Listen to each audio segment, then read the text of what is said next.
Rahim lived in a peaceful mountain village, but inside him lived a storm no one could calm. Known for his fiery temper, he shouted at everything, from his wife forgetting salt in the food to cows straying into his fields. Even children laughing became a reason for him to yell.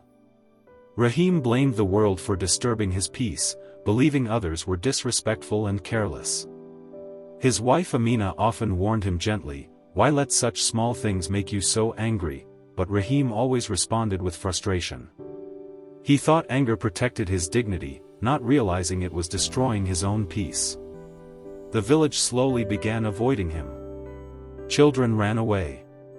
Even simple accidents became battles. Although Rahim shouted to feel powerful, the truth was the opposite. Every outburst left him empty, tired, and ashamed. After one particularly bad incident where he scared a young boy into tears, Rahim felt a burning heaviness in his chest. "Why do I feel worse after shouting?" he whispered. For the first time, he sensed that anger was not his shield, it was his burden. That moment opened the door for the change he desperately needed. One summer, a monk visited the village, a calm, gentle man dressed in simple white clothes. His presence felt peaceful, and villagers said his words touched the heart. Amina suggested Rahim meet him, but Rahim laughed, believing monks didn't deal with fools like people around him. Yet destiny intervened. The next day Rahim exploded in rage when a neighbor's child accidentally broke his tool. The boy ran home in tears. That evening, Rahim couldn't sleep. His anger felt heavy, like a stone pressing on his chest. Before sunrise, he walked toward the banyan tree where the monk sat silently, listening to the birds. Unsure where to begin, Rahim finally confessed, "I'm tired. People make me angry, and I can't control myself." The monk welcomed him with kindness. He asked simple questions: "How long does your anger stay? How do you feel afterward?" And Rahim realized each answer brought him closer to the truth. The monk explained gently that anger burns its holder, not its target. Rahim's heart softened for the first time. It was the beginning of his transformation, the first step toward reclaiming his peace. The monk used simple, everyday examples to teach Rahim about emotional control. First, he explained how the mind is like water. Calm water shows a reflection, but when shaken, everything becomes unclear. The same happens with anger. When emotions are stirred, truth becomes invisible.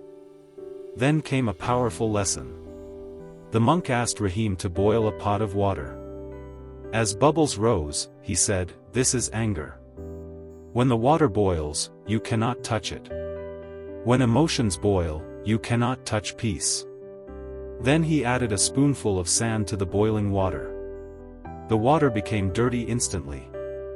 "That is your mind when you react," he said. After pouring the water into a bowl, they waited. Slowly, the sand settled. The water became clear again. This, the monk explained, is what happens when you stop reacting. Your mind settles too. Rahim realized he had been boiling his water for years, reacting instantly and losing clarity every time. These simple visuals hit him deeper than any lecture could. For the first time, he understood that peace was a choice, not a gift from others. Inspired by the monk's wisdom, Rahim began practicing calmness. At first, it felt unnatural. His old anger rose quickly, like reflex. But each time someone annoyed him, he took a deep breath and remembered the monk's words, "Step aside. Don't catch the dirt." Slowly, Rahim learned the difference between reacting and responding. One day, a merchant tried cheating him in the market. Rahim felt the old boiling anger rising. His hands tightened, his breath grew heavy. But he paused, steadied himself, and said calmly, "I'll buy from someone honest." He walked away without arguing. The merchant was shocked, but even more shocking was Rahim's inner peace afterward. That night, he slept peacefully for the first time in years. As days passed, Rahim noticed how much lighter life felt when he didn't react to every irritation. Small moments, children laughing, a cow wandering into his field, no longer triggered him. He was slowly rediscovering himself. He realized that peace wasn't something outside, it grew whenever he chose patience over anger. True change is always tested, and Rahim faced his moment soon. One morning, a group of young men mocked him loudly.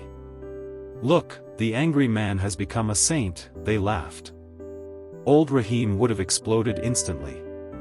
He felt the heat rise, the familiar tightness in his chest. His fists curled. His mind shouted, "Show them who you are." But then the monk's voice echoed in his mind, "When you react, you give your power away." Rahim stopped walking. He took a slow breath and smiled. Calmly he replied, "You're right, I used to be angry. But now I'm learning something better." His unexpected peace confused the group. "How can you stay calm when we insult you?" one asked.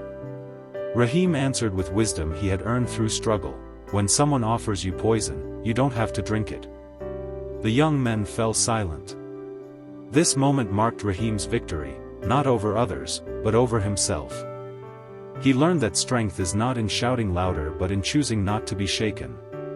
His heart felt lighter than ever. Weeks turned into years, and Rahim changed completely. His wife Amina noticed it first: no more shouting, no more unnecessary arguments. He smiled more, listened more, and even helped others understand their emotions. Soon the entire village saw the transformation.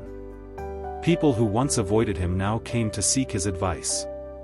Rahim became known as the calmest man in the village. One day he returned to the banyan tree and thanked the monk. "I realized people didn't make me angry. It was my own mind. Now I choose peace instead of pain," he said.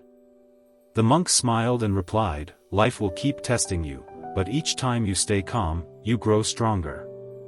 Rahim asked, "Will people ever stop testing me?" The monk answered, "When the storm sees you no longer run from it, it stops chasing you." The word stayed with Rahim forever. A young boy once asked him, "Don't people still make you angry?" Rahim replied, "Sometimes they try. But their power disappears when I don't react." He gazed at the mountains and said, "When I stopped reacting, I started living." His life became a living lesson: you can't control the world, but you can control your reaction to it.